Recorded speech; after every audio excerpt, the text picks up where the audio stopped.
ते आमच्याकडे होतं तर आम्ही मतदान केलंय. गेल्या बारी 1400 मतं दिले ते आम्ही. आमच्याकडे होतच ती. आम्ही त्यांच्यापाशी काम केलंय.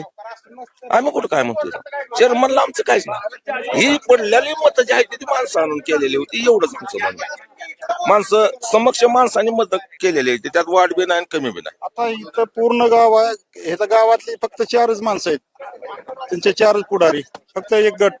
आता पूर्ण गाव, पूर्ण तालुका आणून इथं बसवलाय. हे पूर्ण गावातलं इथं एक तुम्ही आधार कार्ड चेक करा प्रत्येकाची.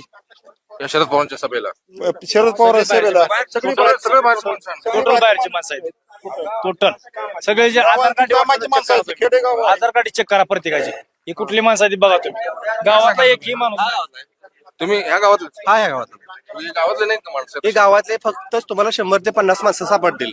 सर्व लोक बाहेरचे आहेत आणि ते येऊन पण दमदाटी करतायत, असा विषय आहे. आम्ही लावलेले फडणवीस साहेबांचे जे बॅनर आहे त्याला विरोध असं बॅनर लावतायत ते. बाहेरचे लोक येऊन, आमच्या गावाच्या लोकांना ठीक आहे, पण बाहेरच्या लोकांनी येऊन जर असं करणं ते किती योग्य आहे. फक्त आता तुम्हाला विरोध होणार नाही का आता उत्तम जानकरांचा भीती वाटणार काही भीती नाही. कशाची भीती आहे? आम्ही रामभाऊ सातपुतेला मतदान केलंय. ती जरी आमच्या पक्षात असतं उत्तमराव जानकर तरी आम्ही ह्याच्या मागे त्यांनाच मतदान करत आलोय.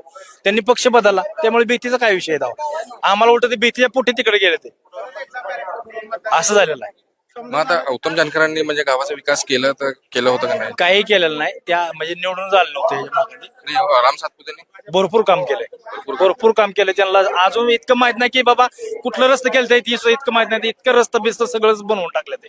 इतका निधी टाकलाय, जवळजवळ 33 कोटी रुपये निधी टाकलाय. परवाच 3 डिसेंबरला जे आहे ईव्हीएमचं म्हणजे बॅलेट पेपरवर मतदान घेण्याची प्रक्रिया केली होती, ते खरं होतं? काही नाही, सगळं चुकीचं आहे त्यांचं. कोणीही नव्हतं आलंय. यांची तिथे माणसं जमा झाली नाही तर कशी घेतली? माणसं जमा झाली नव्हती त्यांची, त्याच्यामुळे त्यांनी घेतले नाही. आणि ही मध्ये असं झालं तसं झालं. काही सगळं झूट आहे, काही सुद्धा खरं नाही कुठं. तर आपण सोलापुरातील या मार्केटवाडी गावात होता, ग्रामस्थांनी अतिशय वेगळी प्रतिक्रिया दिलेली आहे आणि राम सातपुते यांचं समर्थन केलेलं आहे. या गावातनं खरंच राम सातपुते यांना भरघोस मतदान दिलेलं आहे असं ग्रामस्थांनी प्रतिक्रिया दिलेली आहे. महाराष्ट्र टाइम्स, इरफान शेख, सोलापूर.